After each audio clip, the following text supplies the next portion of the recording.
Welcome to Knowledge Fight, and my name is Divakar Chaudhary, All India Rank 4 in Instrumentation Engineering and All India Rank 86 in Electrical Engineering in GATE 2021. And today I have Tushar Chaudhary with me. So Tushar, tell me something about you. हाँ जरूर Diwakar. Thank you. First of all, welcome everyone to the Knowledge Fight conducted by Unacademy, and I am Tushar Chaudhary, and I got All India Rank 86 in Electrical Engineering in GATE 2021, and I am a graduate from 2020 in Electrical Engineering from IIT Delhi, and today we'll be having this knowledge fight, as they call it, on Unacademy. तो दिवाकर, बात ये, मुझे इसका concept बहुत बढ़िया लगा knowledge fight का, कि अपना हम जब पहले टेस्ट सीरीज देते थे तो भी हमारे, मतलब मैं तुम्हारा नाम लिस्ट में देखता था कि होता है ना, जब हम टेस्ट सीरीज देते हैं तो फिर उसमें टॉप 10 मैंने देखा. कई बार उसमें दिखाते हैं कि तुम्हारे नंबर ज्यादा आ रहे हैं, कई बार उसमें दिखाते हैं कि मेरे नंबर तुमसे ज्यादा आ रहे हैं. मतलब फिर उसमें फिर अल्टीमेटली क्या हुआ कि गेट में हम दोनों के नंबर एकदम सेम बने. दोनों का गेट स्कोर, तुम्हारा भी इलेक्ट्रिकल में 865 बना होगा ना? हाँ. तो वही तो फिर उसमें भी, तो फिर आज ये होगा कहीं ना कहीं, आज इससे फैसला हो जाएगा नॉलेज फाइट से कि मतलब किसकी नॉलेज कहीं ना कहीं ज्यादा है. अच्छा, तो अभी हम स्टार्ट कर सकते हैं वैसे इसको. हाँ बिल्कुल. तो मतलब शुभ काम में देरी कैसी. पर हम नॉलेज फाइट किस चीज पे करने वाले हैं? तो मैं सोच रहा हूँ कि मैं 2 सब्जेक्ट ले लेता हूँ. हाँ. और सिर्फ उन्हीं को 2, क्योंकि अभी गेट के बाद हम लगभग 3 महीने हो चुके हैं, तो अभी मुझे भी लगता है कि अभी हम कहीं ना कहीं टच छूट गया. मतलब मेरा तो पूरा ही टच छूट गया है. बस एक भगवान पे भरोसा है कि मतलब थोड़ा बहुत 8-10 महीने पड़ा है तो वो कहीं ना कहीं काम आ जाएगा. तो इसलिए मैं सोच रहा हूँ 2 इजी सब्जेक्ट ले लेते हैं, जैसे डिजिटल इलेक्ट्रॉनिक्स हो गया और एक मिनट मेजरमेंट हो गया. हाँ, एक डिजिटल ले लो. हाँ एग्जैक्टली, मैं यही बोल रहा था. अनअकैडमी की क्लास भी आने वाली है 10th में से, डिजिटल और इंस्ट्रूमेंटेशन के ऊपर. 10th या 12th में से, correct me if I am wrong. तो कभी शायद 12 मई के आसपास से अनअकैडमी पे क्लास भी आने वाली है डिजिटल और इंस्ट्रूमेंटेशन की. तो एक उसी पे अपन नॉलेज फाइट कर लेते हैं. जिसके कम नंबर बनेंगे वो अनअकैडमी क्लास जाके अटेंड कर लेगा और अपने कॉन्सेप्ट ठीक कर लेगा. ये भी सही है. ये भी सही है. डिजिटल और मेजरमेंट ही हम लोग ले लेते हैं. तो इसमें होगा क्या कि 10 क्वेश्चन ले लेते हैं. 10 क्वेश्चन डिजिटल इलेक्ट्रॉनिक्स से और 10 मेजरमेंट्स. ठीक है. वैसे ऑनेस्टली मुझे ये लगता है कि डिजिटल और मेजरमेंट ना, ये 2 सब्जेक्ट ऐसे हैं, मतलब तुम भी बताओगे, तुम तो इंस्ट्रूमेंटेशन में रैंक 4 हो. डिजिटल में मैं अपना थोड़ा सा एक पॉइंट मेरे को लगता है कि अगर तुम लोग गेट की प्रिपरेशन अगर स्टार्ट कर रहे हो तो तुम डिजिटल या नेटवर्क जैसे आसान सब्जेक्ट उठा के करो. उसमें डिजिटल बहुत स्कोरिंग रहता है और डिजिटल ऐसा है कि कब शुरू होते ही खत्म हो जाता है. समझ रहे हो? तुमने पढ़ना स्टार्ट किया, डिजिटल देखा कि हाँ, क्योंकि ये है कि इसमें इनपुट कम डालो, आउटपुट ज्यादा मिलता है हम लोग. पूरा सही होने के सवाल, क्योंकि क्या रहेगा कि बहुत ही छोटा सा सिलेबस है और जो मार्क्स आने में 2 या 3 नंबर का ही आता ही है. और 2-3 मार्क्स में इतना फर्क पड़ जाता है गेट में. जो टॉप 100 रैंक्स होते हैं, जो मैं इस बार देखा हूँ कि 2 मार्क्स के अंदर ही मेरी रैंक टॉप 50 के अंदर आ जाती. बिल्कुल 2 मार्क्स का इतना ज्यादा फर्क पड़ जाता है. वो तो मैं, अगर मेरे 2 मार्क्स कम होते तो ये 200 के आसपास भी पहुंच सकती थी. बिल्कुल. तो 2 मार्क्स का यही फर्क पड़ जाता है. हाँ यार, तुम इंस्ट्रूमेंटेशन का बताओ. इंस्ट्रूमेंटेशन में हर बार नोट्स बनाए हैं. मुझे वो थोड़ा ऐसा लगता है कि पूरे ना एक बार तुम स्टार्ट करो, फिर मतलब इंस्ट्रूमेंटेशन का ऐसा है कि जिस दिन पढ़ लिया उस दिन सवाल हो जाएंगे, उसके 3 दिन बाद कराओगे वो याद नहीं रहता है. उसमें बहुत ज्यादा डेटा है, इतने सारे टाइप के ब्रिज होते हैं. ये इंस्ट्रूमेंटेशन का तुम बताओ, उसकी तैयारी तुमने कैसे करी थी? तो जैसे ब्रिजेस की बोलो कि ब्रिजेस बहुत सारे होते हैं, तो ब्रिजेस का डाटा मैंने भी कभी याद करने की कोशिश नहीं करी कि मैं नाम से भी याद नहीं रखा मैं कि कौन सा ब्रिज क्या नाम होता है. मैं उसमें शॉर्टकट बना लिया था कि जैसे एक मैं लिखता था एंडरसन को लैंडरसन बोल दिया था मैं. तो उससे क्या होता है कि लो एल से जो ले लेते हैं हम लो, तो लो क्वालिटी फैक्टर के लिए लैंडरसन ब्रिज यूज करते हैं. तो इस तरह की मैं ट्रिक्स बना लिया था छोटी, क्योंकि उन्हें याद रखना बड़ा मुश्किल होता है. और जब ऐसी ट्रिक्स से याद रखते हैं तो हमारा माइंड ज्यादा अच्छे से याद रख पाता है. तो ब्रिजेस के लिए तो मैं मतलब एक कॉमन ले लिया था, एक मतलब एक सिर्फ एक ब्रिज, और उसी के ऊपर सारी अपनी कैलकुलेशन करके कैसे मतलब मैं सारे ब्रिजेस को अलग अलग तरीके से सोल्व कर सकता हूँ। तो वो एक जनरलाइज फॉर्म में मैं बना लिया था सब कुछ। और जैसे वोट मीटर मेथड हो गया और ये सब एनर्जी मीटर हो गया, इनमें भी याद, जो इनका थ्योरेटिकल पार्ट है वो याद रखना बड़ा मुश्किल होता है। तो उसके लिए जरूरी होता है कि आप रिवीजन को ज्यादा बार करें। तो जितना ज्यादा बार रिवीजन करेंगे उतना ज्यादा ही आसान रहता है कि इसको याद रख पाएंगे। तो मतलब तो मैंने भी इसका मतलब बोलो रिवीजन ज्यादा किया इसका मैंने, बस ये तो इसी वजह से इंस्ट्रूमेंटेशन मेरा थोड़ा स्ट्रॉन्ग पार्ट भी है, इसलिए मैंने ये सब्जेक्ट भी लिया है कि मैं ये पूछूंगा तुमसे। तो मतलब इंस्ट्रूमेंटेशन का परम सत्य यही है कि ये फीलिंग सबको ही आती है कि बहुत ज्यादा है ये, एग्जैक्टली यार पता नहीं, पढ़ते जा रहे हैं, पहले मूविंग आयरन पे आ रहे हैं, फिर इलेक्ट्रोडायनामोमीटर पे आ रहे हैं, पोटेंशियोमीटर पढ़ते जा रहे हैं, वॉट मीटर पे आ रहे हैं, सीटीपीटी पे आ रहे हैं, और फिर दिन खत्म होते होते सबसे मुश्किल जो सबसे मुश्किल मुझे लगता था वो पीटी था। कि सीटी में तो चलो याद हो जाती है चीजें, पीटी में जो है फॉर्मूलाज ऐसे हैं कि वो याद नहीं रख पाते, इतना डेटा इतना ज्यादा, रेशियो एरर का फॉर्मूला लिखनी पड़ती है, तो वो याद नहीं रख पाते। इतने साइज का फॉर्मूला होता है रेशियो एरर का, और जो उसके एरर्स होते हैं फेज एरर। बिल्कुल। तो उस जैसे तुम फॉर्मूले का ही बताओ तुम, फिर तो क्या उसके लिए क्या, तो उसके लिए ऐसा कर सकते हैं कि उसको ऐसे पढ़ के याद रख पाना बहुत मुश्किल है। तो उसके लिए क्या है कि आपको क्वेश्चन सोल्व कर लीजिए पीटी पर। पीटी पर 10 से 15 या 20 क्वेश्चन सोल्व कर लीजिए सिर्फ पीटी पर। और पीटी पर जनरली क्या होता है कि क्वेश्चन आता नहीं है, क्वेश्चन गेट में आता नहीं है पीटी पे जनरली, लेकिन गेट जो है अनप्रिडिक्टेबल है, अगर आपका लक खराब होगा तो उस दिन आ जाएगा। तो तैयारी तो सब करनी है, सबसे जरूरी बात। तो अब पीटी के क्वेश्चन मिलते भी नहीं है, वो मिलते हैं स्टैंडर्ड बुक से, या फिर आप स्पेशली सर्च करें पीटी के लिए क्वेश्चन तब मिल जाते हैं। तो आपको बस 10 से 15 क्वेश्चन करने हैं, वो उसके बाद कोई फॉर्मूला याद हो जाता है, उसके बाद फिर कुछ नहीं। तुम लक की बात कर रहे थे, तो चलो अभी मुझे लगता है अब थोड़ी नॉलेज फाइल स्टार्ट कर सकते हैं, अभी स्टार्ट करते हैं। तो स्टार्ट कौन करेगा? स्टार्ट मैं कर लेता हूँ। मैं पहला क्वेश्चन ले लेता हूँ, इंस्ट्रूमेंटेशन से ही ले लेता हूँ। अच्छा। तो बहुत ही बेसिक सा क्वेश्चन है। तो इंस्ट्रूमेंटेशन में एक नाम है स्क्वायर लो डिवाइस। तो वो हम किसके लिए यूज करते हैं? एक मिनट, क्या फिर से बोलो। जैसे इंस्ट्रूमेंटेशन में एक नाम होता है स्क्वायर लो डिवाइस। अच्छा, स्क्वायर लॉ मतलब कि ये हो गया ना कि डायरेक्टली प्रोपोर्शनल टू एक मतलब वेरिएबल के स्क्वायर। या तो वो तो यार वो हो गया ना। हिंट भी दे देता हूँ, हिंट दे देता हूँ मैं। नहीं करंट का स्क्वायर। नहीं, रुको। तो टॉर्क डायरेक्टली प्रोपोर्शनल टू के आई स्क्वायर, वो इसमें वो आ जाता है ना इसमें मूविंग आयरन वाले में। तो मूविंग आयरन, मेरा जवाब मूविंग आयरन है, लॉक कर दो।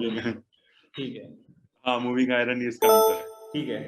तो यार ठीक है। तो मूविंग आयरन इसका आंसर सही है, और 10 पॉइंट मिलते हैं तुम्हें इस बात के लिए। ठीक है भाई, तो 10 पॉइंट हो गए। तो अभी तो मैं इसको लिखूंगा। ठीक है, आज मैं अभी 10 पॉइंट तुमसे लीड में हूँ। अभी तक तुम्हें स्कोर 10-0 चल रहा है।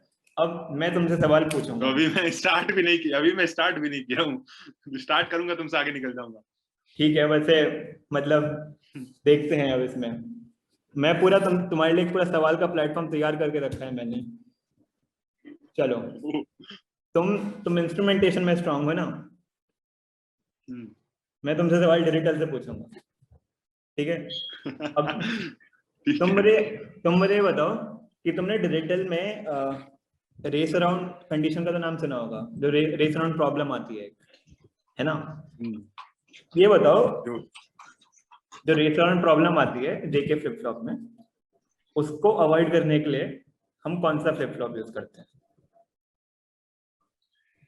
ये बहुत इजी क्वेश्चन है, मास्टर स्लेव। ठीक है, मतलब मैं धीरे धीरे ऐसे आसान से शुरू करूंगा। और इसमें तीन होते हैं तरीके। एक इसमें एज ट्रिगरिंग भी करते हैं, एज ट्रिगरिंग, और क्लॉक प्लस पल्स को जो डिले होता है उसको भी कम कर देते हैं। तो 3 तरीके से हम कर देते हैं। ये है।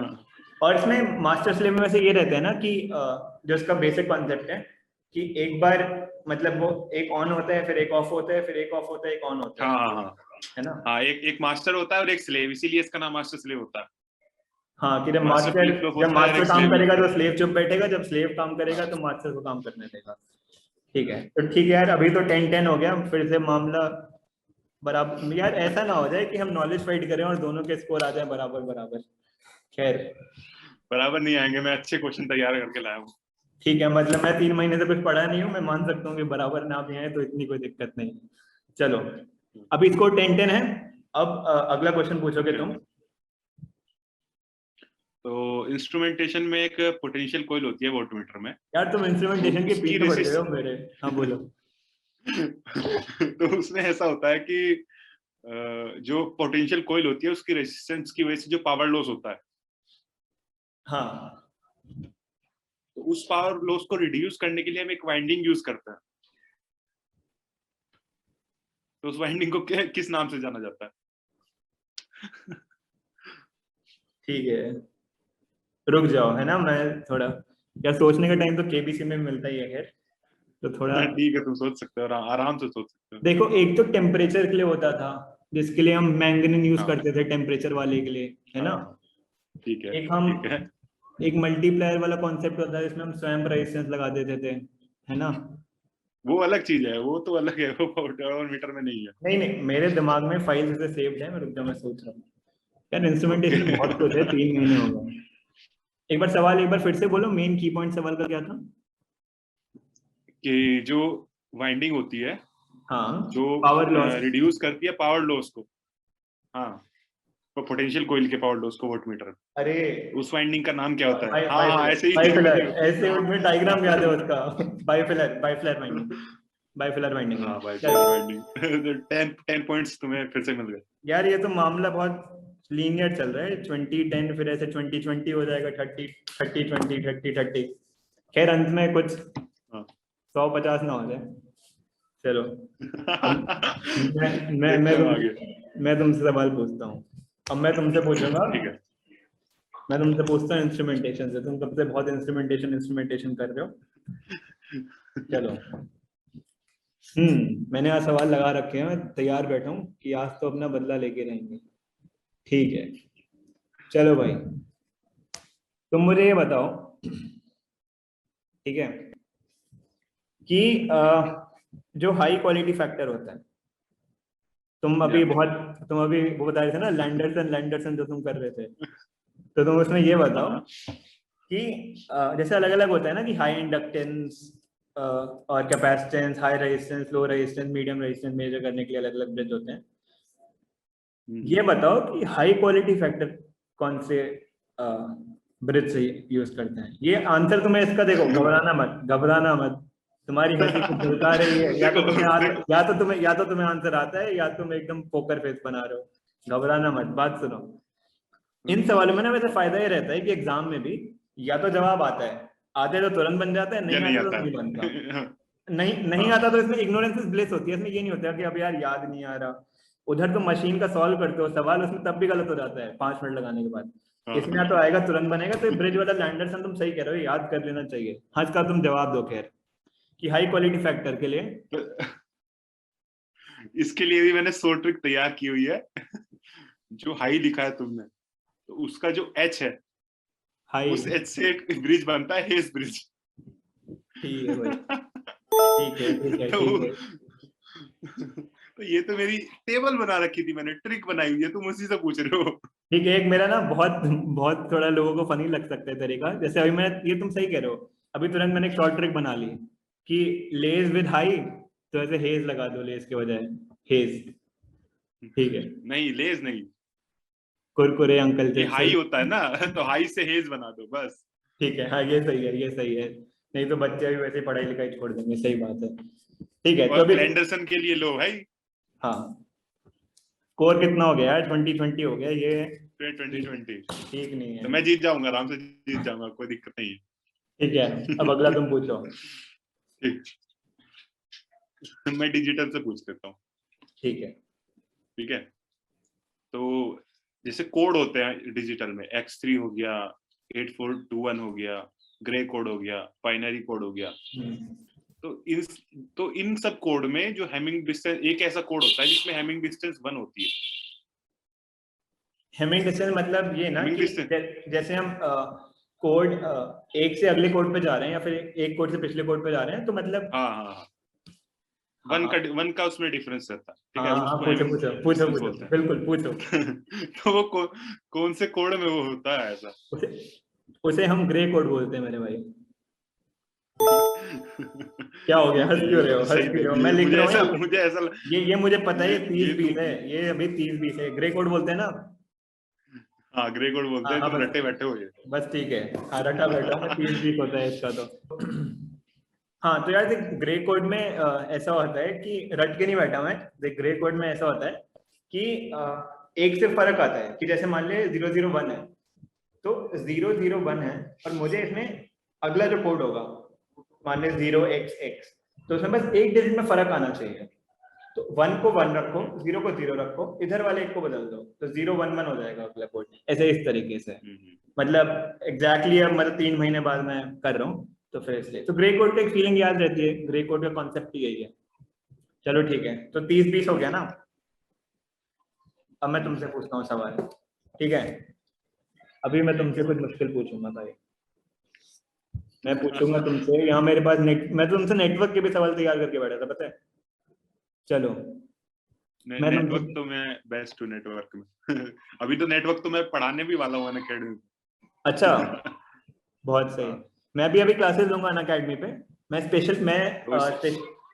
ले रहा हूँ स्पेशल क्लासेस। मैं सिलेक्टेड टॉपिक पे, जिन जिन टॉपिक्स में लोगों को डिफिकल्टी आती है ना, सिग्नल कंट्रोल के जो कुछ पर्टिकुलर टॉपिक्स हैं, तो उसके हिसाब से अभी आने वाले दिनों में मैं भी क्लासेस लूंगा। ठीक है, दोनों चौधरी भाई मिलके मचाते हैं। मैं भी स्पेशल क्लासेस नेटवर्क पे लूंगा। मैं उनके लिए ले रहा हूँ जो मतलब पहली बार स्टार्ट कर रहे हैं, नेटवर्क को पहली बार पढ़ेंगे। हाँ यार, तो जो पहले एक बार नेटवर्क की क्लासेस कर चुके हैं उनके लिए मैं नहीं लूंगा अभी। हाँ, मैं मतलब तुम बिल्कुल एकदम पूरा बेसिक से से स्टार्ट पढ़ाऊंगा करोगे। और पूरा सिलेबस में पढ़ाऊंगा, एकदम पूरा नोट्स अच्छे से बनवाऊंगा। हाँ, और उसी को फिर रेफरेंस लेके अपनी प्रिपरेशन को आगे बढ़ा सकते हैं। ये सही है। और यार मेरा आइडिया ये है कि कई बार क्या होता है कि बच्चों ने जैसे ना मशीन पढ़ लिया, ठीक है, खैर कॉलेज में तो इतना कोई ढंग से पढ़ाता नहीं है, फिर भी किसी को कॉलेज में हल्का सा कोई डीसी मशीन हल्का सा समझ में आ गया, तो उसका टाइम बच जाएगा इसमें कि मैं उसको डीसी मशीन का पर्टिकुलर से स्टार्टर वाला टॉपिक होता है वो टॉपिक पढ़ाऊंगा जिसमें उसको दिक्कत आती है ज्यादा। ट्रांसफॉर्मर के एक पर्टिकुलर टॉपिक में उसको जैसे दिक्कत आ रही है, उसको वोल्टेज रेगुलेशन का कॉन्सेप्ट में दिक्कत आ रही है, तो मैं उनपे मतलब एक सर्जिकल स्ट्राइक होता है ना, मैं ऐसे सर्जिकल स्ट्राइक करूंगा टॉपिक पे कि अच्छा यहाँ पे ये दिक्कत है, तो इसको उसको लेके समझाऊंगा। चलो बहुत बढ़िया। तो मैं तुमसे सवाल पूछता हूँ। क्योंकि मैं तो ऐसा है कि मैं तो अभी मतलब हम लोग गेट एग्जाम दे का है, बिल्कुल, तो मुझे पूरा मतलब फीलिंग भी है, पूरा आइडिया भी है कि हमें मतलब बेसिक हमें चाहिए क्या होता है, हमें एक एस्पिरेंट को, एक अपने एजुकेटर से हम क्या मतलब एक्सपेक्ट करते हैं, ये तो मैं एक बेटर तरीके से डिलीवर कर सकता हूँ सब्जेक्ट को, मुझे ऐसा लगता है। बिल्कुल, ये जितने भी लोग अभी इस वीडियो को देखेंगे, ये वाली फीलिंग जो तुम बोल रहे हो ना, ये जो मैंने ये किया था ना बाइफिलर वाइंडिंग के लिए, तो ये वाली फीलिंग एस्पिरेंट ही समझ पाएगा जब वो भी पढ़ेगा बाइफिलर वाइंडिंग को कॉपी में देखेगा। तो ये है। चलो मैं तुमसे सवाल पूछता हूँ, ठीक है? तो मुझे ये बताओ कि नैंड गेट में, नैंड गेट पता होगा तुमको? नैंड गेट में अब मेरे को क्या करना है, मक्स यूज करूंगा मैं, मक्स यूज करूंगा मैं 2x1, ठीक है? तो उसके बताना 2x1 में मक्स यूज कर रहा हूँ और मेरे को नैंड गेट इंप्लीमेंट करना है, कितने चाहिए होंगे? ये तो डायरेक्टली मेरे याद नहीं है कि कितने चाहिए होंगे, ये सोच लो आराम से इस पे। तो मैं मक्स है मतलब मैं से सोल्व करके जब कर सकता हूँ, इससे सोल्व करके पता लगा सकता हूँ कि कितने जो है मार्क्स चाहिएंगे, लेकिन अभी मुझे डायरेक्ट याद नहीं है कि नैंड गेट के लिए कितना मतलब डायरेक्ट देना चाहिएगा। तो मैं सोल्व करके बता सकता हूँ इसे। ठीक है, ठीक है। तो मैं टाइम ले सकता हूँ क्या? टाइम मतलब तुम 20-25 सेकंड ले सकते हो। 20-25 सेकंड ले सकता हूँ, ठीक है। मैं सोचने दो मेरे को, ठीक है। तो ऐसा होता है कि 2x1 मार्क्स में 2 इनपुट और 1 आउटपुट, और एक होता है सिलेक्ट लाइन।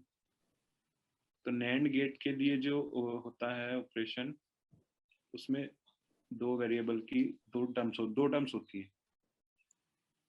तो दो टर्म्स को लगाने के लिए मुझे लगता है हाँ सिर्फ दो मुक्स की जरूरत पड़ेगी।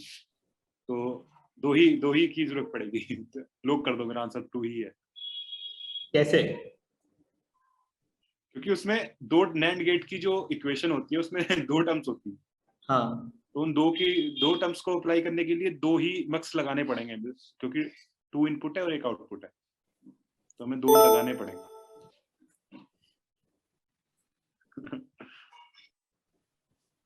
चलो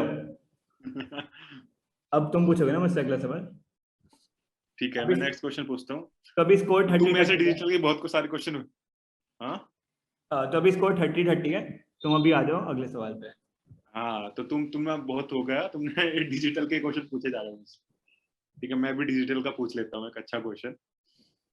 तो एक मेथड होता है, दो मेथड होते हैं एक्चुअली, जो स्टेट रिडक्शन के लिए यूज किए जाते हैं डिजिटल में। ठीक है, तो उन दोनों मेथड का नाम तुम मुझे बता दो जरा।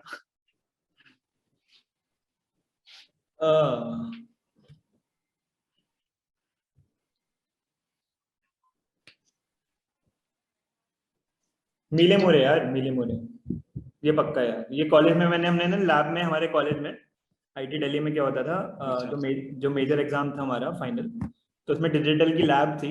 उसमें मुझे यही करना था। मतलब हम गए थे एक लैब में और कंप्यूटर पे प्रॉब्लम थी। क्वार्टरस एक करके एक सॉफ्टवेयर होता है जिसमें हम डिजिटल के सर्किट बनाते थे। तो वहाँ पे जाके मुझे प्रॉब्लम सॉल्व करनी थी। तो ये तो मतलब कुछ जैसे लाइफ के किस्से होते हैं ना कि जिसमें वो हमेशा याद ही रहता है तुम्हें। तो ये तो मिले मुरे है, ये मिले मुरे ठीक ही है, है। हाँ, मतलब ये सही है। ठीक है यार, इसके 10 पॉइंट्स तुम ले सकते बहुत हो। सही। तो यार अब ऐसा करते हैं, 40-30 हो गया हम ना, थोड़ा मुझे लग रहा है नहीं तो 100-100 हो जाएगा। कुछ क्वेश्चन का लेवल बढ़ाता हूँ मैं, ठीक है? ओके। ये थोड़ा एकदम ही मैं तुमसे अब आउट ऑफ द बॉक्स सवाल पूछूंगा, ठीक है? डिजिटल का तुम बताओ ये कि जो ट्रांजिस्टर लॉजिक की टेक्नोलॉजी होती है ना, उसमें तुमने टर्म सुना होगा, अलग अलग नहीं होती, टीटीएल होती है और I square L, I square R, ऐसे अलग अलग जो उसमें होती हैं, ईसीएल कुछ ऐसे ऐसे करके। तो टीटीएल टेक्नोलॉजी में फ्लोटिंग लॉजिक बाय डिफॉल्ट क्या कंसिडर किया जाता है? 0 कंसिडर किया जाता है या 1 कंसिडर किया जाता है, या मतलब नो नो कमेंट्स जो होता है ना, एक्स वाला जो होता है, क्या उसको क्या बोलेंगे? ये मुझे एग्जैक्टली याद नहीं है, ये तो मुझे नहीं लगता मुझे एग्जैक्टली याद है। ठीक है, मतलब तुम्हारे 3 ऑप्शन है। मैं ये वाला जो पोर्शन था ना डिजिटल का लास्ट में, लॉजिक फैमिलीज वाला, हाँ, तो ये लॉजिक फैमिलीज वाला, तो इसमें हाँ, जो टीटीएल होता है और ईसीएल होता है, ये मुझे थोड़ा समझ नहीं आता था सही। हाँ, तो ये इसको एक्चुअली मैं यार, छुआ नहीं कभी, इसको मैं छुआ नहीं ढंग में, इसको मैं हाँ, कभी छुआ नहीं। हाँ तो ये मुझे पता नहीं है, तो ये यार, क्वेश्चन ये वैसे ना, ये वैसे इससे इतने सवाल आते भी नहीं है गेट में। ये थोड़ा एडवांस टॉपिक है बहुत ज्यादा, और मतलब एक हाँ, बीटेक ग्रेजुएट के लिए इसको कंसेप्चुअली पूरा समझना वो वायबल भी नहीं है मुझे लगता है। तो ये बात तो है पूरी पूरी, इसमें बहुत ज्यादा एडवांस है और ये पूछते भी नहीं। इसीलिए मैं मतलब इसको छुआ भी नहीं था अपने टाइम पे, और इसी ठीक वजह है, से मुझे पता नहीं है इसका आंसर। ठीक है, ठीक है। ये क्वेश्चन सही में आउट ऑफ द बॉक्स था। पर सिलेबस में कहीं ना कहीं ये है, तो इसके मैं नंबर काटूंगा। ठीक देखो है, ठीक गेम है। गेम तो पूरा एथिकल होना चाहिए। अभी ठीक स्कोर है, अभी स्कोर है 40-30, और अभी मैं हूं लीड पे। अब तुम पूछोगे मुझसे अगला सवाल। इस बार मैं क्वेश्चन डेटाबेस पूछूंगा, क्योंकि डेटाबेस तुमने पूछ लिया पिछला क्वेश्चन, ठीक है, तो मैं भी डेटाबेस ही पूछूंगा, तुम बता नहीं पाओगे। पूछो। तो जब हम ब्रिजेस में जो नल डिटेक्टर यूज करते हैं एसी ब्रिजेस में, हाँ, तो वहां पे एक फ्रीक्वेंसी का रेंज होती है, हाँ, शायद 250 किलोहर्ट्ज से 4 किलोहर्ट्ज तक, नहीं 250 हाँ, हर्ट्ज से हाँ, 250 हर्ट्ज से 4 किलोहर्ट्ज तक। हाँ। तो उस टाइम जब ये फ्रीक्वेंसी होती है, तो हम कौन सा नल डिटेक्टर यूज करते हैं? कौन सा नल डिटेक्टर यूज करते हैं? हाँ, फ्रीक्वेंसी कौन बताओ से फिर टाइप से। का हम यूज करते हैं?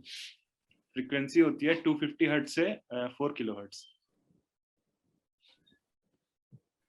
यार इसमें मैं गेस कर सकता हूँ, है ना, क्योंकि ये नोट्स में पढ़ा तो है यार, मैंने लेक्चर देखे थे अनअकैडमी पे। रुको, क्योंकि देखो इसलिए मैंने डाटाबेस क्वेश्चन पूछ लिया। नहीं, सुनो ना, यहाँ पे हम लॉजिक लगाएंगे। हाँ, जहां तक याद होगा रटेंगे, जहाँ लॉजिक लगेगा वहाँ लॉजिक से याद करेंगे। हाँ यार, ये फ्रीक्वेंसी हियरिंग रेंज में आ रही है ना, 250 हर्ट्ज से लेके 4 किलोहर्ट्ज, क्योंकि हियरिंग रेंज की अपर बाउंड होती है 20 किलोहर्ट्ज और लोअर बाउंड होती है 20 हर्ट्ज, है ना, कुछ ऐसा। अच्छा, तो अगर इसमें हम हेडफोन, रुको, माइक्रोफोन, हेडफोन, टेलीफोन या कुछ हेडफोन, टेलीफोन, गैल्वेनोमीटर, सारे बता दो। यार ये बहुत ही वैसा सवाल है, ऐसे सवाल मतलब एसएससी जेईई वगैरह में आ जाते हैं सीधा कि ये एकदम टेलीफोन टेलीफोन नल डिटेक्टर लगा दो इसको, टेलीफोन। वैसे तुम्हारा जो लॉजिक था ना, ये बिल्कुल सही था। लॉजिक भी सही था क्या? उसने हाँ लॉजिक सही था वो। ऐसे ही उसे, इसलिए उसे टेलीफोन डिटेक्टर यूज करते, उसको हेडफोन भी बोल देता। ठीक है, इसके 10 मार्क्स तुम ले सकते हो। 50-30 हो गया भाई, क्या कर रहे हो, 50-30 हो गया है, निराशा चेहरे पे आती हुई। ठीक है, अरे मैं पूछूं? इतनी जल्दी निराश नहीं होते। हाँ, मैं तुमसे अगला सवाल पूछता हूँ। मैं तुमसे पूछ रहा हूँ इंस्ट्रूमेंटेशन से, तुम मुझे बस इतना बता दो, परमानेंट मैग्नेट मूविंग कॉइल होती है ना, पीएमएमसी, पीएमएमसी में कौन से टाइप की डैम्पिंग यूज की जाती है? डैम्पिंग?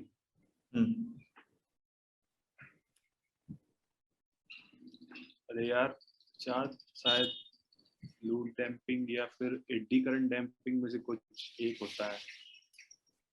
एक मिनट में सोचना पड़ेगा, क्योंकि मैंने लाइन से याद किया हुआ था ये। हाँ, वैसे तुमको बता दूं कि स्कोर 50-30 है, तुम सोच सकते हो, पर स्कोर 50-30 है। ये जो पीएमएमसी पढ़ते हैं तो सबसे स्टार्टिंग में पढ़ते हैं, और तब तो मैंने इसका एडी करंट डैम्पिंग ही है इसका। ये कैसे तुम्हें एडी करंट डैम्पिंग जो होता है वो सिर्फ उसी में यूज किया जाता है, पीएमएमसी में। हाँ, तो हाँ, सिर्फ एडी करंट डैम्पिंग ही है, मैं श्योर। सही है भाई, 50-40। मैं पास आ रहा हूँ, अभी पिछाड़ दूंगा। देखते हैं भाई, मुझे अपनी 2 वक्त की ठीक है, चांदी को मतलब थोड़ी सेलिब्रेट करने दो। आ जाओ, तुम अगले सवाल पे आ जाओ। ठीक है, मतलब अब मैं अपनी बेसिक जो एक शॉर्ट ट्रिक्स मैंने तैयार करी थी, मैं उसी से पूछूंगा। ठीक है, जो ब्रिजेस वाली मैं भी बोल रहा था, तो मैं उसी से एक क्वेश्चन पूछता हूँ। तो जब ब्रिजेस में हम इंक्रीमेंटल इंडक्टेंस को जो मेजर करते हैं, न्यूआर होता है ना एक, इंक्रीमेंटल इंडक्टेंस को मेजर करता है, तो उस ब्रिज का नाम क्या होता है? इंक्रीमेंटल इंडक्टेंस मतलब कि जैसे एल प्लस डेल्टा एल, ऐसा? हाँ, वो वेरी करती है, इंडक्टेंस वेरी कर रही होती है। अच्छा यार, एक सच बताऊं तो मुझे जैसे सर्किट याद आ रहा है कि जिसमें वो उनमें ना म्यूचुअल कपलिंग भी होती है। हाँ। उससे कुछ रिलेटेड है क्या ये यार? वो म्यूचुअल वाला अलग होता है, वो दूसरा ब्रिज होता है वो। अच्छा, वो ये नहीं होता यार। ये सही बोलूं तो ये मैंने याद नहीं किए थे लैंडरसन वगैरह। मैं क्या करता था पेपर से पहले, इसीलिए मैंने पूछा। मैं क्या करता था पेपर से पहले अपने नोट्स एक बार रिवाइज कर लिए जल्दी से, इनका इंस्ट्रूमेंटेशन के जरूरत, इंस्ट्रूमेंटेशन हो गया, पावर इलेक्ट्रॉनिक्स के फॉर्मूले हो गए, और वो देख लेता था, तुरंत पेपर में जाता था, किसी से कुछ बात नहीं, पेपर में जाती इनके सवाल में तुरंत कर देता था। इस बार गेट 2021 में इलेक्ट्रिकल का मैक्सवेल के ऊपर भी सवाल आया था, तो वो सही हो गया था। हाँ यार, इसका आंसर वो मुझे काफी बोलो। वो मुझे काफी देर, वो क्वेश्चन मुझे लास्ट में दिखा, सबसे बाद में। मैं पहले अटेम्प्ट कर रहा था, जब गेट का पेपर अटेम्प्ट कर रहा था, मैं सीधा 25 क्वेश्चन पे गया था, ये सोच के कि 2 नंबर का यहाँ से चालू होगा। क्योंकि वो मैं सबसे पहले उसमें गया था, इंस्ट्रूमेंटेशन के पेपर में मैंने ऐसा किया था। तो नेक्स्ट डे के लिए अब मैं तैयार हो गया था कि जंबल अप क्वेश्चन आएंगे, जंबल हुए हुए क्वेश्चन आएंगे, तो इसके लिए नई स्ट्रेटेजी मुझे लगानी पड़ेगी, टेस्ट सीरीज वाली स्ट्रेटेजी से काम चलेगा नहीं, जो 25 पे पहुंचने वाली है। तो जब मैं उसमें क्या किया कि मैं पहले क्वेश्चन से ही स्टार्ट किया सारा, तो जो क्वेश्चन बन रहे थे वो बनाते चला गया। तो मेरे जो सेट में ये क्वेश्चन था वो सबसे लास्ट में क्वेश्चन था ये। तो जब ये क्वेश्चन आया तो मैंने 2 सेकंड लिए बस, मुझे याद था इस तरीके से। बिल्कुल बिल्कुल, ये तो मुझे एकदम मैंने याद 2 था। सेकंड लिए, सीधा मैक्स में लगा दिया। हाँ, चलो थोड़ा मैं पॉइंट से हटता नहीं हूँ, अपनी नाकामी को मतलब एक्सेप्ट करता हूँ, मुझसे नहीं आता है ये जवाब मुझे, तो इसके आप मेरे 10 नंबर मतलब आप ही रखिए, इसका जवाब बता दीजिए। इसका जवाब है ओवेंस ब्रिज। अच्छा, ओवेंस, ठीक है। तो यार ये मैंने गलती करी कि तुमने, हाँ टीटीएल वाले का जवाब 1 है। टीटीएल का क्या होता है, फ्लोटिंग वाले का मैं तुमको आंसर नहीं बताया। जो मैंने तुमसे टीटीएल वाला सवाल पूछा था फ्लोटिंग वाले कंडीशन में, उसका आंसर 1 होगा। ठीक है, मतलब ये बस याद रखते हैं हम कि अगर फ्लोटिंग है तो उसमें हम 1 ले लेते हैं। ठीक है, तो अभी स्कोर कितना हुआ? पहले 50-40 था और मैं आंसर नहीं दे पाया, तो अभी भी 50-40 हुआ ना। अब मैं तुमसे पूछूंगा 50-40। हाँ, अभी भी 50-40 ही है। बिल्कुल, ठीक है, मैं अगले में 50-50 कर दूंगा इसको। देखते हैं। अब मैं तुमसे सवाल पूछूंगा, तो अब मेरे को ये बताओ कि, चलो मैं तुमसे पूछता हूँ, अब रुक जाओ।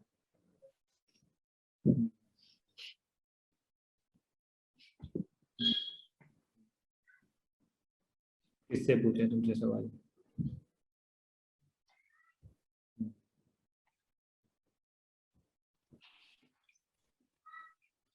ठीक है,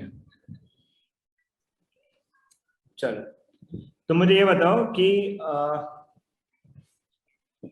डिजिटल इलेक्ट्रॉनिक्स में रैंडम सीक्वेंस जनरेटर किसे बोलते हैं? ये सबसे इजी क्वेश्चन है, जॉनसन रिंग काउंटर।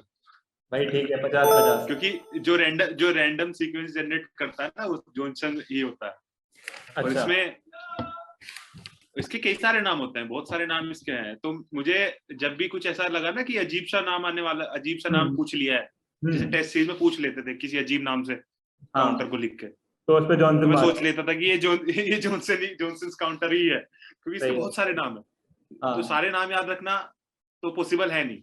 चलो, लेकिन जो बाकी काउंटर्स हैं उनका तो नाम याद रख सकते हैं, और जो अजीब सा नाम आएगा उसको मैं जॉनसन मान लेता था कि ये जॉनसन काउंटर ही है। ठीक है, तुम आ जाओ अगले, तुम अपने सवाल पे आ जाओ। अभी हम हाफ वे हो गए, फुटबॉल का मैच चल रहा था, 50-50 द स्कोर नाउ। अब देखते हैं कि 100 तक पहुंचने पे क्या सिनेरियो रहते हैं। चलो, तो या 100 तक पहुंच ही पाएंगे या नहीं पहुंच पाएंगे? नहीं पहुंच पाएंगे, क्योंकि ऑब्वियसली हमने मतलब एक जवाब तुम नहीं दे पाए, और क्वेश्चन तो 90 तक देखते हैं कौन पहुंचता है। तो मैं इंस्ट्रूमेंटेशन से पूछ लेता हूँ, 2 वोल्टमीटर मेथड से। ठीक है, और जनरली इसमें लोग कंफ्यूज रहते हैं, तो मैं सोच रहा हूँ कि तुम भी कंफ्यूज रहे हो। यार मुझे 2 वॉट मीटर मेथड मुझे बहुत बढ़िया लगा यार। हम ऐसे तुम 2 वॉट मीटर में बहुत बहुत वी मतलब वोल्टेज इनटू करंट अलग अलग फेजेस के लेके वो जो लॉजिक लगता है मेरे को बहुत बढ़िया लगता है। हाँ, तो उसमें ज्यादातर लोग इसके फॉर्मूलेज में कंफ्यूजन रहते हैं। ठीक है, तो उसी बेस पे क्वेश्चन पूछूंगा, ठीक है? तो किस पावर फैक्टर पे किसी भी एक वोल्टमीटर की रीडिंग 0 हो जाती है? किस पावर फैक्टर पे? यार उसमें वो लगता है ना, cos ऑफ 30 + 5, और एक में cos ऑफ 30 - 5 लगता है। और तुम्हारा सवाल क्या है? किस पावर फैक्टर पे एक वोल्टमीटर की रीडिंग 0 हो जाती है? एक वॉट मीटर की ना, तो cos 30 + 5, 5 हो गया 60, पावर फैक्टर हो गया cos 60, पावर फैक्टर हो गया 0.5।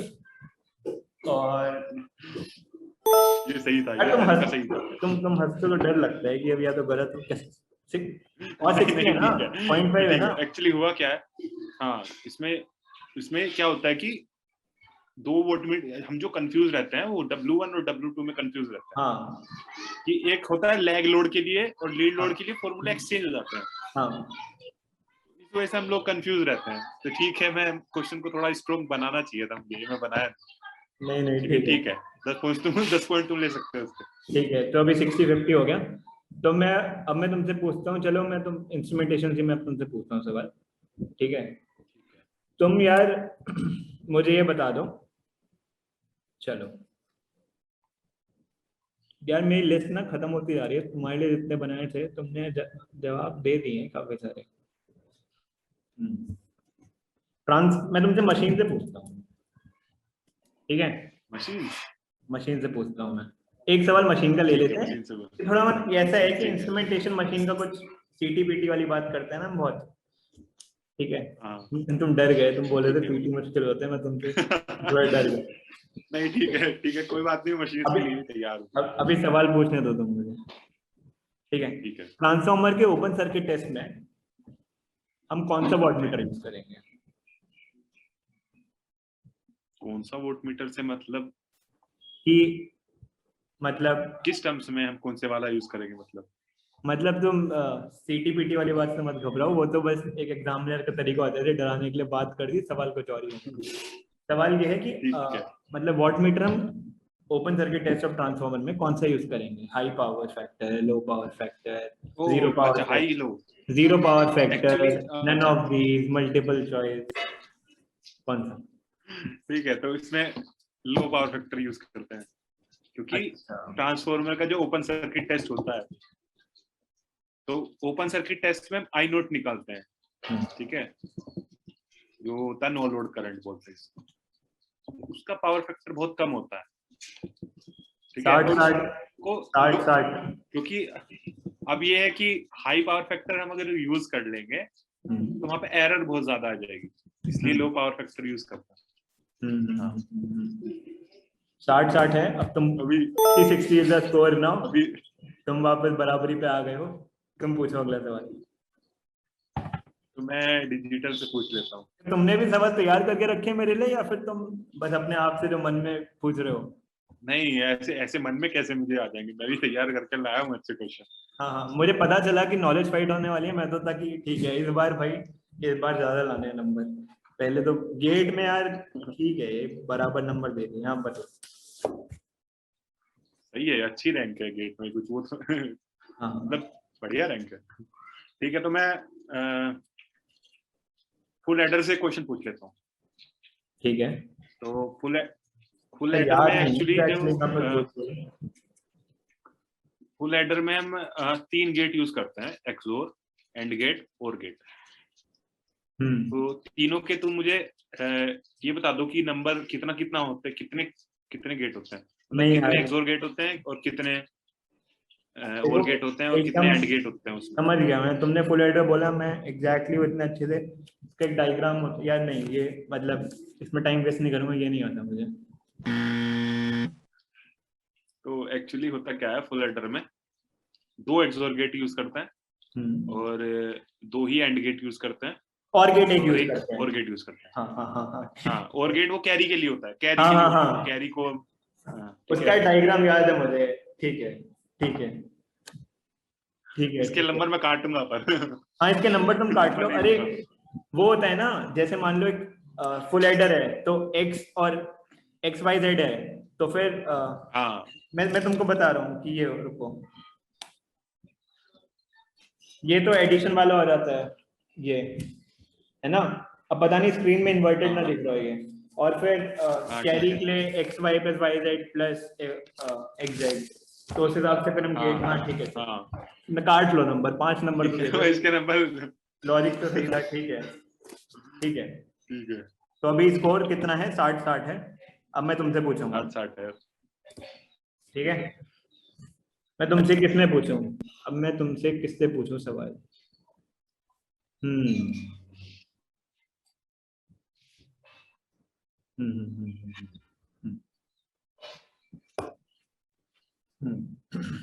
तुम ये बताओ मुझे, थोड़ा ना परम्यूटेशन कॉम्बिनेशन बेस्ड सवाल पूछता हूँ तुमसे, ठीक है? ओके। डिजिटल इलेक्ट्रॉनिक्स में ना पढ़ा होगा तुमने, ठीक है? हाँ। तो इसमें तुम ये बताओ कि 3 वेरिएबल है तुम्हारे पास इनपुट में, ABC। इन 3 वेरिएबल को यूज करके मैं मैक्सिमम कितने पॉसिबल फंक्शन बना सकता हूँ? मैक्सिमम पॉसिबल फंक्शंस 3 ले लो या 4 इनपुट वेरिएबल ले लो, 3 ले लो। इसमें मुझे कंफ्यूजन, हाँ इसमें 3 लेता हूँ। इसमें मुझे कंफ्यूजन ये रहता था कि 2 की पावर n-1 है कि 2 की पावर n है, समथिंग लाइक दैट, ऐसा कुछ होता था। और इसमें थोड़ा ऐसा है, क्या बोला दोबारा क्वेश्चन? अच्छा मैक्सिमम पॉसिबल ना? हाँ, possible maximum function, possible। Possible function कितने हैं? 3 वेरिएबल्स से या 2 वेरिएबल्स से। तो इसके लिए डिजिटल में एक ही फॉर्मूला होता है बस, 2 × 2 की पावर n। तो तुमने पूछा 3, तो इसका हो जाएगा 256 हो जाएगा। कैसे? 2 × 2 की पावर 3? 2 × 2 की पावर 3, हाँ।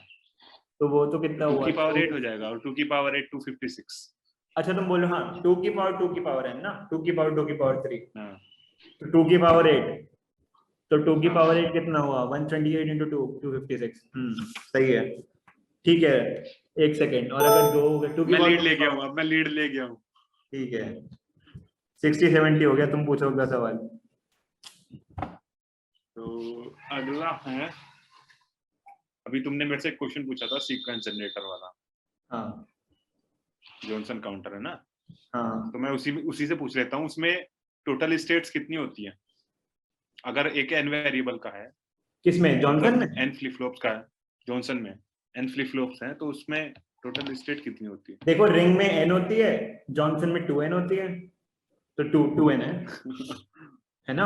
ये तुमने मतलब याद किया हुआ है, ठीक है। यार ये हाँ सही है हाँ, क्वेश्चन। ये तो देखो हम ये रियलाइज करेंगे, ये तो याद हो ही जाता है रिंग, और ये भी याद रहता है कि जॉनसन में वो क्यू के बजाय नीचे क्यू बार में लग जाता है, रिंग में वो ऊपर से क्यू लग बार जाता से है। आता है। हाँ, तो हाँ ये है, ठीक है। तो ये तो 70-70 हो गया फिर से। अब 70 हो गया है, हाँ, ठीक है। 60-70 था ना, वापस 70-70 हो गया, ठीक है।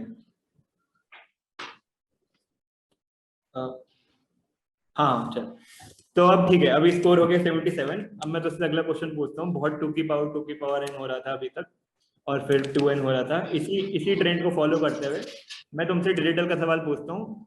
यार ये सवाल ना, ये मैं तुम्हें एक्सपेक्ट नहीं करता कि तुम इसका आंसर दोगे। ये थोड़ा वैसा सवाल है, ये मतलब ऐसा गेट में आएगा भी नहीं, ये बहुत हार्डकोर ऐसा सवाल है, ठीक है। मतलब याद होगा तो, डेटाबेस ही क्वेश्चन होगा फिर। नहीं एग्जैक्टली डेटाबेस नहीं, चलो मैं पूछता हूँ तुमसे, ठीक है। एक के मैप है, ठीक है, ओके, n वेरिएबल्स हैं, रिडंडेंसी नहीं है, ठीक है। कितने प्राइम इम्प्लीकेंट पॉसिबल हैं?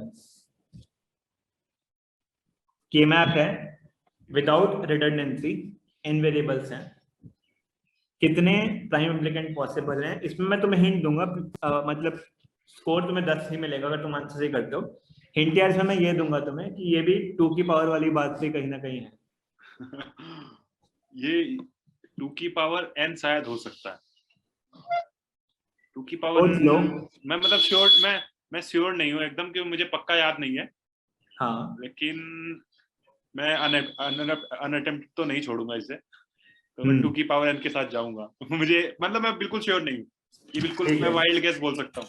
ठीक है, 2 की पावर n ही है अगर ठीक है। तो स्कोर अभी 77 है, तुम्हारा जवाब गलत है, और इसका आंसर है 2 की पावर n - 1।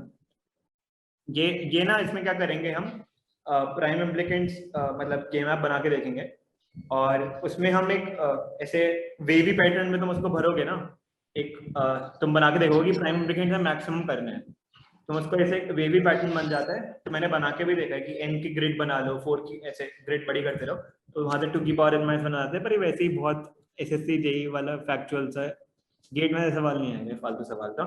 पर खैर, सवाल तो सवाल होता है, तो भी स्कोर 70-70 है। ये मेरे को मतलब याद नहीं था मेरे को एग्जैक्टली। इसमें क्या होता है कि डिजिटल में बहुत सारे फॉर्मूले हैं, जो 2 की पावर n, हाँ 2 की पावर n - 1, 2 की पावर n, हाँ, तो ऐसे बहुत सारे फॉर्मूले हैं, तो वो कंफ्यूजन रहता है, तो ये मुझे याद नहीं था एग्जैक्टली। तो तुम पूछ सकते हो। लेकिन मैं इसको सोल्व करके मैं इसको निकाल सकता था कि अगर मैं रिडंडेंसी हटाऊं, हाँ, तो मैं तब प्राइम इम्प्लीकेंट देख सकता था कि कितने बन रहे हैं। तो ठीक है, कोई बात नहीं, आगे चलते हैं। तब आगे चलते हैं, चलते हैं। तो अभी मेरा नंबर है ना? हाँ, तो चलो मैं बहुत इजी सा क्वेश्चन पूछ लेता हूँ। बहुत ही इजी क्वेश्चन है, ज्यादातर लोगों को पता होता है कि जो लो रेजिस्टेंस होती है, जो 1 ओम से कम की रेजिस्टेंस होती है ना, हाँ, उसकी मतलब मेजरमेंट के लिए तो उसकी मेजरमेंट के लिए जो हम क्या यूज करते हैं उसकी मेजरमेंट के लिए? क्या यूज करते हैं मतलब हम लो रेजिस्टेंस को कैसे मेजर करते हैं यार? यूज कर लो तुम जैसे क्या केविन ब्रिज यूज कर लो, लो रेजिस्टेंस पे तो केविन ब्रिज यूज कर लो। हाँ, लो के लिए केविन ही होता है, तो ठीक है इसके 10 मार्क्स ले लो। 80 70। अब मैं तुमसे पूछूंगा इंस्ट्रूमेंटेशन से। यहाँ मैंने आईपैड लगा रखा है और अब मैं बैंड बजाने के लिए तैयार हूँ। आज मेरा दिन है। हम दोनों की रैंक भले ही 86 आई हो, नंबर सेम हो, पर आज नॉलेज तो देख, अभी स्कोर 80-70 है। अपने गेट में नंबर भले ही एकदम सेम हो, दोनों के 86 आएंगे, 865 स्कोर। इसमें भाई आज नॉलेज फाइट मैं जीत रहा हूँ। अबे यार एक चीज तो बता, इंस्ट्रूमेंटेशन मेरा एक और दोस्त है, उसके भी इंस्ट्रूमेंट मतलब उसकी इलेक्ट्रिकल में कुछ 117 रैंक आई थी, और वो इंस्ट्रूमेंटेशन का पेपर ऐसे ही दे आया, मतलब बिना कुछ एडिशनल तैयारी के। उसकी भी इंस्ट्रूमेंटेशन में कुछ 18 या कुछ 22 रैंक आई है। तो ये यार मैंने इंस्ट्रूमेंटेशन का फॉर्म नहीं भरा, मुझे फिर मैं मतलब सोचा कि यार एक तो इलेक्ट्रिकल का पेपर वैसे ही देना है। एक्चुअली मैं जॉब के साथ अपना प्रिपेयर करता था, तो मुझे ये डर था कि मैं बस इलेक्ट्रिकल की तैयारी कर लूं, बहुत बड़ी बात है। तो इंस्ट्रूमेंटेशन का तुमने कहाँ से तैयारी करी थी? देखो, इंस्ट्रूमेंटेशन की मैंने भी कुछ खास अलग तैयारी करी थी, लेकिन जैसे इलेक्ट्रिकल में क्या होता है कि कॉमन सब्जेक्ट बहुत है इंस्ट्रूमेंटेशन के साथ। ये इंस्ट्रूमेंटेशन ब्रांच की बात कर रहा हूँ मैं, व्यूअर्स को बता दूं भाई, इलेक्ट्रिकल सब्जेक्ट इंस्ट्रूमेंटेशन दोनों ने पढ़ा था पूरा अच्छे से, एग्जाम का सिलेबस है वो। Instrumentation IN, GATE IN paper की बात कर रहा हूँ। हाँ बताओ। हाँ, तो आईएन में जो उनके कोर एरिया होते हैं, जैसे कम्युनिकेशन सिस्टम हो गया, और ट्रांसड्यूसर्स हो गया, तो और एक होता है फाइबर ऑप्टिक्स।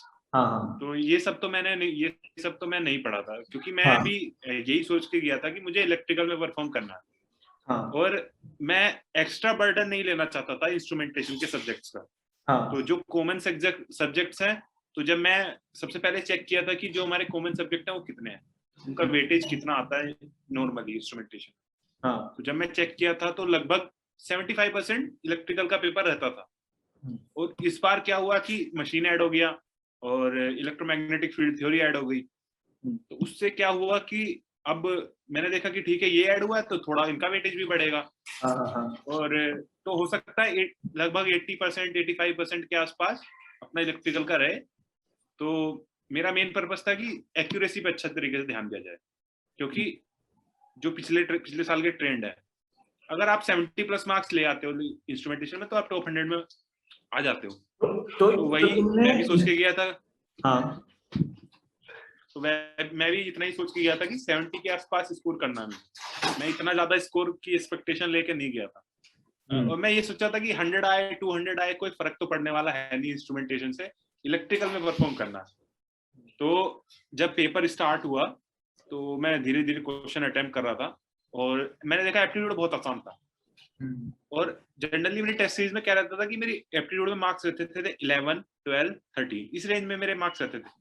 11 से नीचे नहीं आए, 13 से कभी कभी 14 हो जाते थे, 15 कभी नहीं आए मेरे। तो इस बार क्या था कि पेपर का एप्टीट्यूड बहुत ज्यादा इजी था। तो जब मैं इंस्ट्रूमेंटेशन का पूरा एप्टीट्यूड दिया तो मैं सारा कर लिया उसको। और उसमें लेकिन मेरा एक क्वेश्चन लास्ट में जब आंसर किया ही तो तब मैं देखा कि ये क्वेश्चन मेरा गलत था। तो वो उस टाइम पे क्लिक नहीं किया, वो खैर अलग बात हो जाती है कि वहां पे क्लिक नहीं किया, बाहर आके हम सोल्व करते हैं तो हो जाता है। तो अब एप्टीट्यूड बन गया मेरा 15 मार्क्स का, तो मैं देखा कि 15 मार्क्स का बन गया है, कॉन्फिडेंस बढ़ गया। आगे देखते हैं जो अभी ये है कि अभी पूरा एक्यूरेसी पे ध्यान देते हैं, ज्यादा क्वेश्चन नहीं अटेम्प्ट करेंगे, सिर्फ वही क्वेश्चन अटेम्प्ट करेंगे जो समझ आ रहे हैं देख के। तो मैं ऐसे करते करते सीधा अटेम्प्ट करते चला गया, और मैंने ज्यादा टाइम लिया, मैंने क्वेश्चन को अटेम्प्ट करने में ज्यादा टाइम लिया, बहुत स्लोली अटेम्प्ट किया। तो इंस्ट्रूमेंटेशन की तुमने कोई अलग से तैयारी नहीं करी थी? नहीं, मैंने कोई अलग से तैयारी नहीं करी, मैंने उनके सब्जेक्ट्स पढ़े भी नहीं जो कोर सब्जेक्ट होता है। भर देना चाहिए था फॉर्म मुझे भी, खैर चलो ठीक है। मतलब बस इलेक्ट्रिकल पढ़े, इंस्ट्रूमेंटेशन दिया है।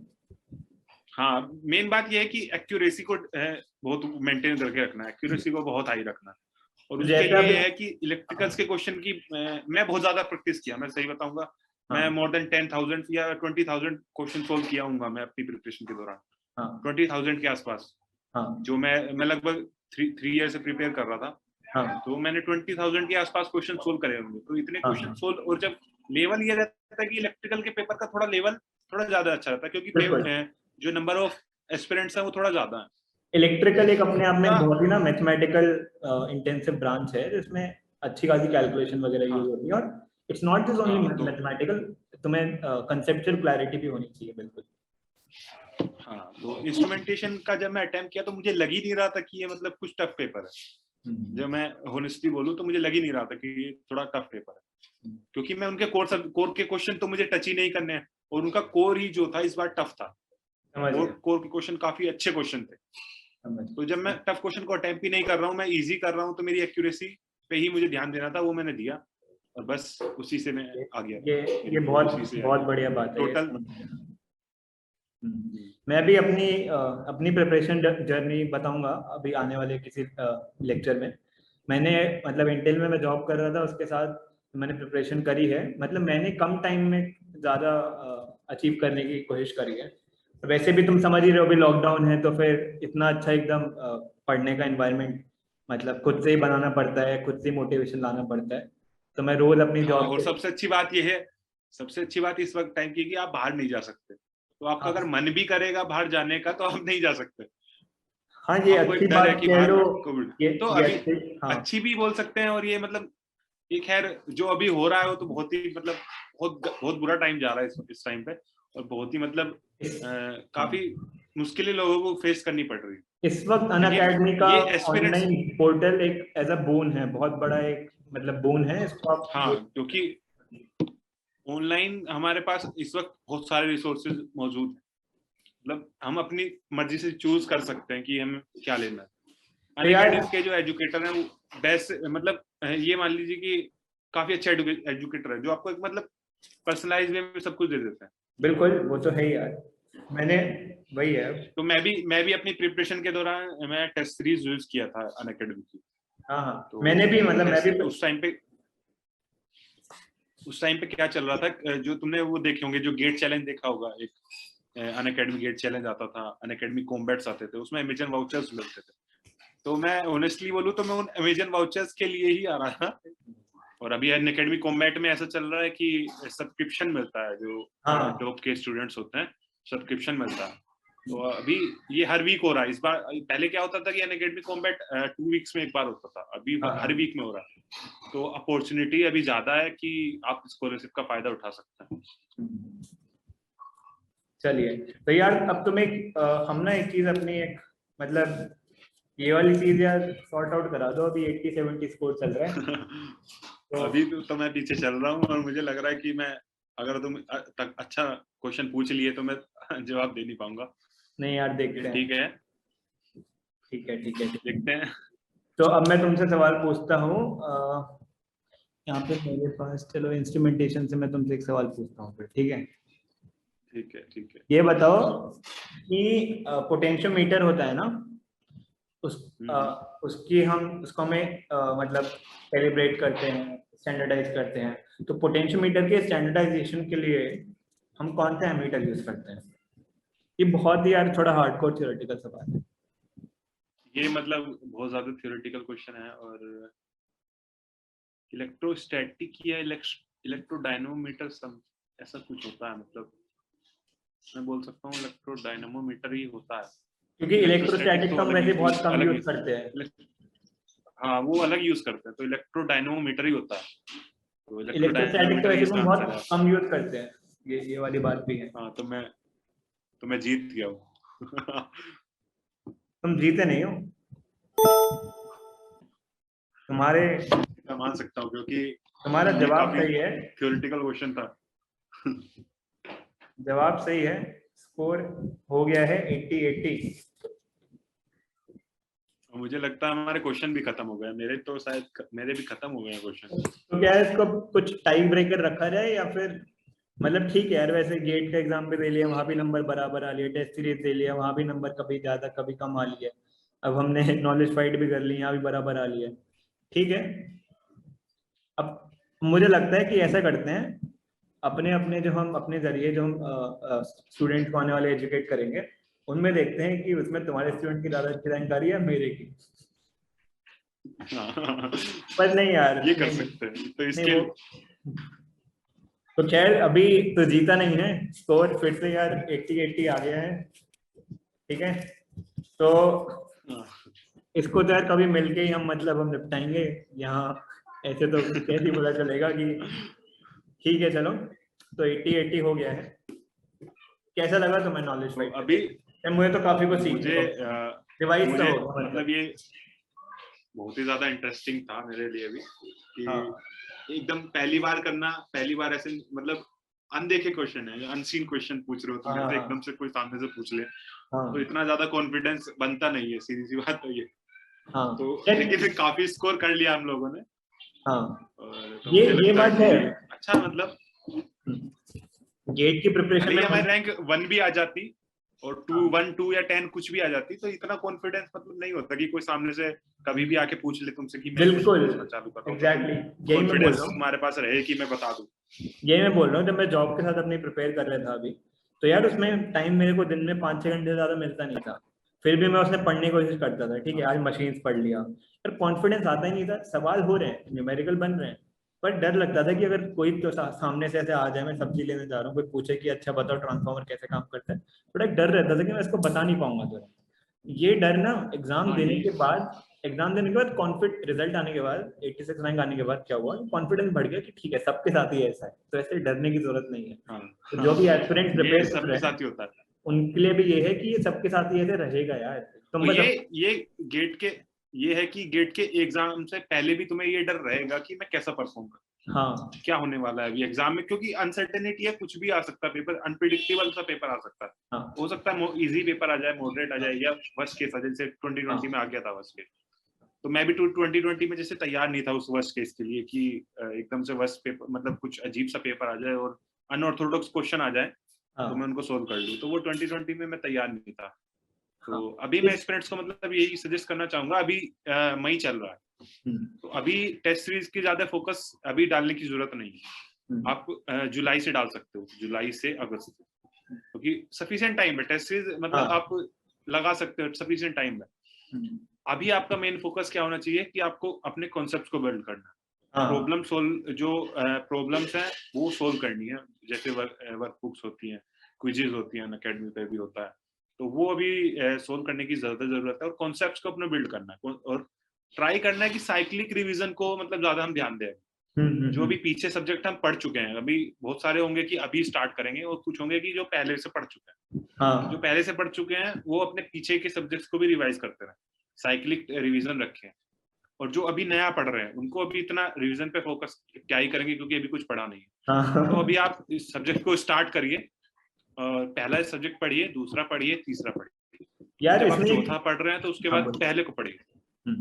तो जब आप पहला पढ़ेंगे और चौथा हो तो साइमल्टेनियसली फिर आपको मैनेज करना पड़ेगा, इतना टाइम आपको देना है। साइक्लिक रिवीजन वो मैं समझ गया एकदम अच्छे से। इसमें ये एक बहुत बढ़िया बात है कि अभी क्या है कि सब घर पे ही रह रहे हैं, ठीक है, अब तुम्हें अपने आप डिस्ट्रैक्शन तुम्हारे अपने अंदर ही है। अब कोई बाहर से कोई दोस्त वोस्त तुम्हें नहीं बुला रहा कि चल भाई कोविड का टाइम है, कोई ऐसे आ बैल मुझे मारा वाला सिनेरियो नहीं कर रहा। सब बाहर बहुत दुनिया का हाल बहुत खराब है, तुम अपने आराम से घर में बैठो, ठीक है, लैपटॉप खोलो, अनअकैडमी खोलो, लेक्चर्स देखो, चीजें सीखो, नोट्स बनाओ, टेस्ट सीरीज दो, खत्म बात।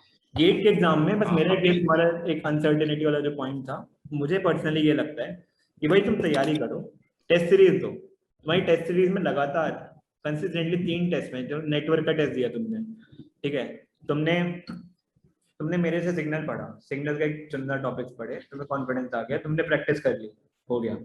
फिर तुमने सिग्नल का टेस्ट दिया, तुम्हारे लगातार अगर सिग्नल के 3 टेस्ट में मतलब रैंक आ रही है, टॉप 50 में आ रही है, तो मतलब सब्जेक्ट तुम्हारा कंसिस्टेंसी है। इसमें मैं ये और ऐड करूंगा कि ठीक है, पूरी कंसिस्टेंसी में फुल सिलेबस टेस्ट से देखनी चाहिए, और अगर फुल सिलेबस टेस्ट में तुम्हारी लगातार रैंक टॉप 50 में आ रही है तो गेट के एग्जाम में भी भगवान पे भरोसा रखो, खुद पे भरोसा रखो, कहीं ना कहीं वही रैंक होगी तुम्हारी। तो ये है कई बार क्या होता है कि हम लोग जो देख रहे होते हैं, हम लोग अपने मार्क्स को देख रहे होते हैं। हाँ वो तो जबकि पेपर में क्या है कि पेपर में रिलेटिव आने वाला है, एब्सोल्यूट नहीं रहेगा। बिल्कुल। तो पेपर में जो अब जैसे ईसी का पेपर तुम इस साल का देखो, तो उसमें 57 मार्क्स पे भी उसमें रैंक टॉप 100 के आसपास है। देखा मैंने। इलेक्ट्रिकल में पॉसिबल नहीं है, जो इलेक्ट्रिकल में पॉसिबल नहीं है 57 मार्क्स पे आ जाएगी। लेकिन अगर इलेक्ट्रिकल का पेपर भी ऐसा ही कुछ आ जाए, थोड़ा टफ आ जाए, तो वहां पे भी ये हो सकता है। तो आपको रिलेटिव में देखना है अपनी परफॉर्मेंस को, और वो टेस्ट सीरीज से मिलेगा। अपनी प्रिपरेशन को आपको ये करना है कि अपने मार्क्स रिलेटिव भी ये देखना है कि आपको बाकी से कंपेयर नहीं करना। आपको अपने पिछले टेस्ट से कंपेयर करना है कि पिछले टेस्ट में मेरे कितने मार्क्स आए, अभी कितने बढ़ जा रहे हैं। और ये भी ऐसे देखना है कि आपको कई बार क्या होगा कि इस बार पेपर इजी था तो आपके 80+ मार्क्स आ गए, और अगली बार पेपर थोड़ा टफ आ गया, आपके 60 मार्क्स आ गए। तो आपको लगेगा कि यार ये 80 से 60 का ड्रास्टिक चेंज आ गया, मेरा बहुत 20 मार्क्स का चेंज आ गया। तो आप थोड़ा डिमोटिवेट फील करते हैं। मेरे साथ भी ऐसा होता था कि मैं अभी एक टेस्ट में आ रहा हूँ तो उसमें मेरे 80 के आसपास मार्क्स आ गए मतलब, और उसमें अगले में मेरे फिर 60 आ जा रहे हैं, तो मुझे मतलब बहुत ज्यादा डिमोटिवेशन फील होता था कि यार ये कैसे हो गया।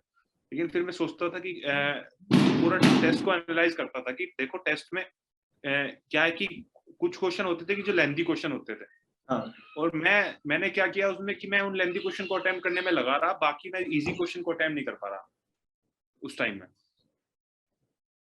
तो फिर मैं बहुत ज्यादा सेलेक्टिव हो गया था। मैं बहुत जल्दी ये कोशिश करता था कि ये देख लूं कि ये क्वेश्चन बनने लायक है, और सबसे पहले देखना होता कि क्वेश्चन को आप रीड कर रहे हैं बहुत 30 सेकंड मैक्सिमम ले लें आप। 30 सेकंड के अंदर आपको एक क्वेश्चन रीड हो जाएगा आराम से, अच्छे से उसकी डाटा आपको पता चल जाएगा कि मैं ये अटेम्प्ट कर सकता हूँ कि नहीं। उसके बाद आप जाएंगे तो अटेम्प्ट करते वक्त आपको अगले 1 मिनट के अंदर ये पता चल जाएगा कि ये क्वेश्चन लेंथी है या बहुत मतलब ज्यादा लेंथी नहीं है, और बन जाएगा भी। तो अगर आपको ऐसा लग रहा है क्वेश्चन बहुत ज्यादा लेंथी है, उस क्वेश्चन को स्किप कर दो, आगे बढ़ जाओ और नए क्वेश्चन पे जाओ। तो मैं पूरे टेस्ट सीरीज में फिर यही किया, और मैं बहुत ज्यादा टेस्ट लगाया, बहुत ज्यादा। इससे यही था कि मैं उन टेस्ट सीरीज से सिर्फ ये सीखा कि सिलेक्टिव क्वेश्चन का सिलेक्शन कैसे लेना। सबसे जरूरी जो बात होती है वो क्वेश्चन का सिलेक्शन होती है। क्वेश्चन ये नहीं कर सकते कि सारे हमें अटेम्प्ट करने, सारे नहीं अटेम्प्ट करने। हमें क्वेश्चन में मतलब बहुत ज्यादा सिलेक्टिव अपनी अप्रोच रखनी है, और इजी क्वेश्चन को पहले बना लेना है। उसके बाद अगर टाइम बचता है तो हम टफ क्वेश्चन को बना लेंगे। तो ऐसे करके ही प्रिपरेशन करनी चाहिए अपनी। और अभी तो टेस्ट सीरीज पे इतना ज्यादा फोकस डालने की अभी इतनी जरूरत नहीं है। आप जुलाई से अगस्त से डाल सकते हो। और अगर आप चाहते हो कि मैं अभी टेस्ट सीरीज स्टार्ट करूँ तो आप टॉपिक वाइज टेस्ट दे लो, उससे ज्यादा आप देना मत करिए। और अभी मेन फोकस जो है वो अपने नोट्स बनाने पे, नोट्स के और जो प्रॉब्लम सोल्व करने में, अभी वो उतना ही आपका मेन फोकस होना चाहिए। और गेट क्या है कि एक सर्टेन मतलब पाथ है कि इस पाथ पे आपको चलना है और आपको मिल जाएगा। तो वो ऐसे ही होता है कि प्रॉब्लम सोल्विंग करनी है, टेस्ट सीरीज लगानी है, रिवीजन बार बार करना है और साइक्लिक रिवीजन करना है। ये है यार गेट की तैयारी में ये है कि आपको गेट को आपको आखिरी दिन तक पढ़ाई करनी है। हाँ, ये मैंने देखा है। अभी आपके अच्छे मार्क्स आने लगे तो आप थोड़े से रिलैक्स हो गए कि मैं आज 6 घंटे पढ़ा हूँ तो कल को 4 घंटे पढ़ लेता हूँ क्योंकि मेरे मार्क्स आज अच्छे आ गए। ऐसा नहीं करना। अभी एक आध सवाल तो हमने भी देखा कि 3 महीने अगर तुम गेट के एकदम थोड़े टच में नहीं रहो तो ऐसे आसान सवाल होंगे जो हमसे शायद नहीं हुए, एक आध भी, तो वो भी थोड़ा बहुत दिमाग से स्लिप हो जाते हैं। गेट की तैयारी में मैंने ये देखा, मैंने तो जॉब के साथ अपनी प्रिपरेशन स्टार्ट करी, जॉब के साथ ही प्रिपरेशन अपनी खत्म करी।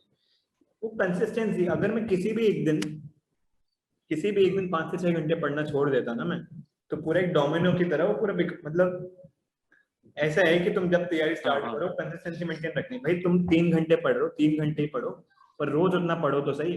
तुम बस रोज पढ़ते रहो, तुम्हारे एक सर्कुलेशन बन जाएगा।